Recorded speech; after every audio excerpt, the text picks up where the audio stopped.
ஒரு மரவாளிக்காக நடந்த ஒரு பெரும் போர். அதாவது சாதாரண தண்ணி இறைக்கிற ஒரு மரவாளி 1325ல வட இத்தாலியில 2 நகரங்கள் மொடேனா, பொலோனியா அரசியல் காரணங்களாலையும் மதங்கள் காரணங்களாலையும் இவங்களுக்குள்ள ஒரு பகை இருந்துகிட்டே இருந்திருக்கு. இந்த நேரத்துல இந்த மொடேனாங்கிற ஊர்ல இருந்து சில வீரர்கள் வந்து பொலோனியா ஊருக்குள்ள போய் அங்க இருக்கிற கிணத்து ஓரமா இருந்த ஒரு மரவாளியை திருடிட்டு வந்திருக்கிறாங்க.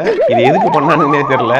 அதன் பிறகு அந்த பொலோனியா மக்கள் என்ன நினைச்சிருக்கிறாங்கன்னா, இது வந்து எங்களுக்கு ஒரு பெரிய அவமானம், இதை வந்து நம்ம கண்டிப்பா இதுக்கு ஏதாவது நம்ம செஞ்சாகணும்னு சொல்லி அவங்க தரப்புல இருந்து ஒரு 30,000 வீரர்களை தயார்படுத்தி போருக்கு ரெடி ஆகி இருக்கிறாங்க. இந்த மரவாளிக்கு இவங்க சைட்ல இருந்து திருடிட்டு வந்த இந்த ஊருக்காரவங்க மொடேனா மக்கள் வந்து ஒரு 7,000 வீரர்களை தயார்படுத்தி 2 பேருக்கும் ஒரு பெரிய போர் நடந்திருக்கு. இந்த போர்ல இந்த மொடேனா ஊருக்காரவங்க ஜெயிச்சிருக்கிறாங்க. வாளியை திருடினது மட்டும் இல்லாம போர்லையும் ஜெயிச்சுட்டானுங்க. இதுல இன்னும் பெரிய வேடிக்கை என்னன்னா, கடைசி வரைக்கும் அந்த மரவாளியை இந்த மொடேனா மக்கள் கொடுக்கவே இல்லை. இப்போ வரைக்கும் அந்த ஊர்லயே தான் இருக்கான். இன்னும் மெயின்டைன் பண்ணிட்டு இருக்கிறாங்களாம் பாதுகாப்பா.